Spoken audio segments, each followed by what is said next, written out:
Hey friends, have you ever walked into a room and just felt off? We were renting this little place with beige walls, and no matter how much I cleaned or moved things around, it never felt like home. It felt like I was squatting in someone else's life. That's when I realized color isn't just about style. It's about how you feel in that space.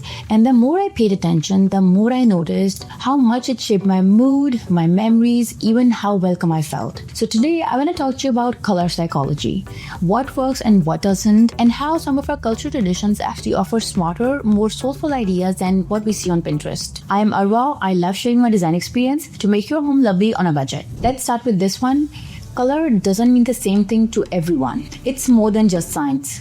It's the stories we grew up with, the way a space makes us feel, and the memories it brings back. It's all wrapped into one. We are usually told that blue is calm, red is loud, and green is natural. But honestly, it's not that simple. In Morocco, cobalt blue isn't about calm, it's about protection.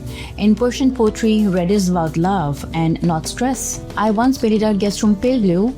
I thought it looked good, but when my mother-in-law visited, and she said it felt like a hospital. So I threw in some saffron-colored cushions and a gold mirror, and boom, she loved it. Now, a lot of people misunderstand the next color, but before I get into that, I wanted to let you know that I have created a Middle Eastern design lookbook with decor ideas and links to decorate your home in this style. It's completely free. All you have to do is just click on the link in the description below. Alright, now let's talk about red. I know it's scary. We have all heard red is too much, only for accents, just a vase, or maybe a cushion, nothing more than that. But red can be beautifully grounding if done right. In Majlis, you'll see deep red everywhere. Rugs, seating, even the walls sometimes. It's warm, it's welcoming. Henna is red. Celebration is red. I was also intimidated by this color, but once I found this amazing hand-woven rug in Oman, deep reds, golden threads, it was stunning. I brought it home and I'm telling you, it changed the whole look. It reminded me of my grandma's living room in Lahore.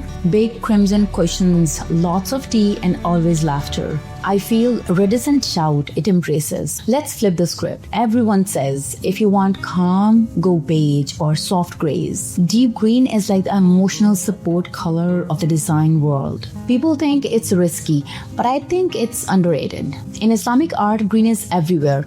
Tiles, books, gardens. It's the color of hope, growth, and life. I set up a small prayer corner at home and I decided to paint just one wall emerald green. Just one. But somehow the little change made the whole space feel like it could hold you. You know, sometimes when I sit there quietly, no phones, wood burning, just stillness, that's when I realize what peace actually feels like, not white walls. Blue gets a lot of love.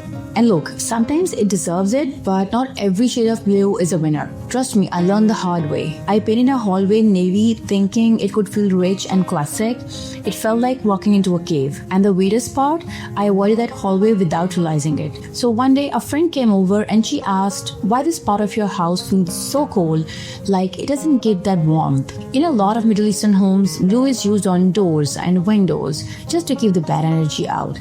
Maybe it's not for indoors. Anyways, I added a warm rug and some brass in that room, and that's how it worked. Last minute of the day, dark colors make a room smaller.